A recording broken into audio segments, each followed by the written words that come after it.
This video is sponsored by Saketaro. What's up everyone, Jun with the Sushi Man here, and in this video, I'm going to go over the 5 Japanese sake bottles that I received from my distributing partner, Saketaro.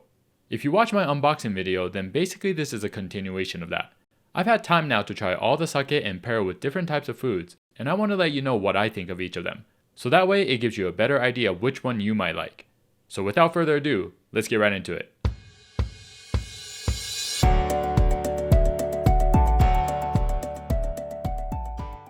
First off, who is Saketaro?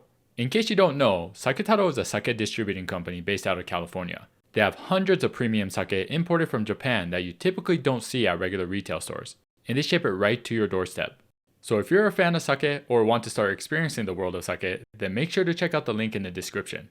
And don't forget to use my special code to get 10% off your first order. Thank you again to Saketaro for sending me these bottles. Alright, so let me show you the bottles that I have here. This is the Harada Junmai Daiginjo.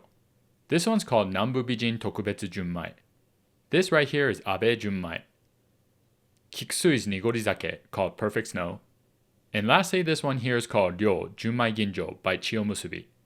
And I'm just going to go in order and briefly talk about each one and what I found that pairs well with it. Now, if you're new to sake, you'll definitely want to check out my ultimate sake guide video. That way you'll fully understand the different types of sake and terminology I use. So to start off, the Harada Junmai Daiginjo. This was my favorite out of the bunch.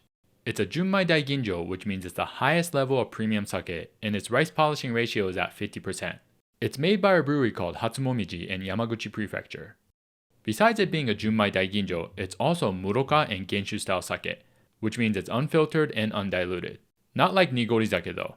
Nigori style sake purposely leaves some of the rice sediments, which makes it cloudy and creamy, whereas this is clear. But since it's unfiltered, Muroka style sake tends to have a more bold and rich flavor to it. And Genshu means undiluted. So most sake is slightly diluted with water during the brewing process, but this sake is not, which results in a more concentrated and full-bodied sake. And the result is phenomenal. You get the delicate aroma and fruity flavors of the Daiginjo, but with the richness and velvety smooth, almost creaminess from the Muroka and Genshu. It's pretty crazy how rice can be the source of so many different flavors. Now, I was curious to see how this would pair with a hamachi and jalapeno roll, which you can watch the video with this link right over here. But I also paired it when we were having a temaki party, so all different types of sushi combinations. And I was very pleased with it. And if you don't want to pair it with anything, that's totally fine. This one's really good by itself as well. All in all, it's a very smooth sake with a lot of depth to it that made me keep going back to it again and again. I'll definitely be buying a bottle in the near future. Alright, moving on. The next one is called Nanbu Bijin Tokubetsu Junmai.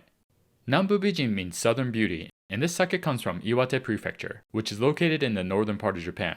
Yeah, confusing, right? To try to keep it simple, Japan's divided into different regions, kind of like how the US has a northeast, south, midwest, and west. It's a little different now, but way back when, Iwate was located in the southernmost part of the northern region of Japan. It's actually very confusing, and it's all about feudal lords, clans, and war over different territories.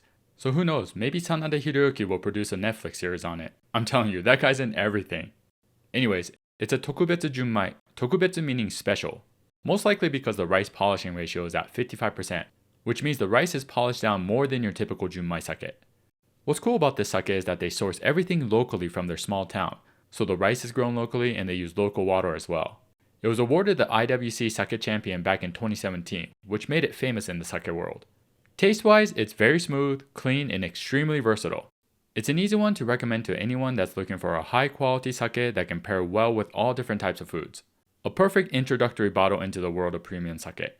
I tried it with sushi, yakisoba, kushikatsu, and it all went well. However, I don't know if it's because of the IWC champion expectation, but it left me wanting a little bit more from it. That said, it's still a great bottle, especially at the price point. Okay, moving on. On to the Abe Junmai. This one's from Niigata and is a regular Junmai with a polishing ratio of 80%. The Shuzo went through a revival under its current and 6th generation leader, but has been making sake since 1804, which that's a hell of a long time. Their focus is to prioritize local resources and emphasize flavor over efficiency. Now that said, this one was an interesting one for me. At first when I tried it, I wasn't the biggest fan. It kind of had this bitter finish that I personally didn't really like. I paired it with some hamachi sashimi, which, don't get me wrong, wasn't a bad pairing, but just not something that I wanted to keep drinking more and more of. But then I had some friends over during the 4th of July weekend and made some yakitori out on the grill. And I tried it again then, and I have to say, it was amazing. Junmai sake tends to have more umami flavors, and this is no exception, which paired very nicely with the savory, salty, and umami-packed yakitori. It also tasted great as it warmed up a bit, so I was reminded you can never judge a sake by trying it just once. Drink it with different foods, temperatures, even mix it into cocktails and you might be pleasantly surprised. I highly recommend this bottle with some yakitori like I did, or other savory otsumami dishes, or like a salted grilled fish would probably pair nicely as well. Okay, on to the next. This one is the Nigori sake from Kikusui. Kikusui is a very well-known company that makes great sake. Their Junmai Ginjo is one of my favorites that I recommend to a lot of sake newcomers. Now, to preface, I'm not a fan of Nigori sake. I've never been, and I still haven't found one that I like, including this one.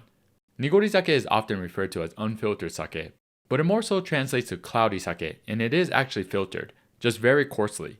That's why some of the rice sediment stays in the final product, which gives it that distinct cloudiness.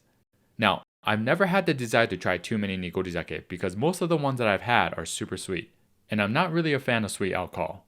That said, I'm sure there are plenty of bottles out there that I'll find enjoyable, just haven't really found it yet.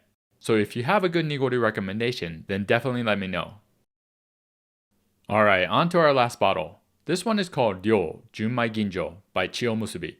This has an SMV of plus 15, which means it's super dry, or in Japanese we call it karakuchi. And you can definitely taste it. It does have a slight sweetness to it, but overall it tastes very crisp and clean, with some bite at the end. You would have to be a fan of dry sake in order to enjoy this one. I drank it last time we were eating unadon, which is broiled eel over rice, and it was pretty decent. Though I think it would be better pairing with some heavier, rich meat dishes like pork belly, bone marrow, or steaks. It could go well with some fried fish as well. Overall, it's not a bad sake, especially if you like your sake on the drier side, but not one that I would drink on a normal basis.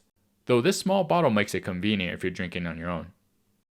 Alright, that was my honest review of these 5 bottles. Now, as always, with any type of tasting or reviews, it all comes down to personal preference, and you might have a totally different opinion than I do. But I hope that this video gives you a good idea of how these sake bottles taste and helps you understand more about Japanese sake in general. Thank you again to Saketaro for providing these bottles, and I look forward to sharing more amazing sake with you guys soon. Thanks for watching, and don't forget to use my special promo code to get 10% off your first order. Links down below. I'll see you on the next one. Kanpai!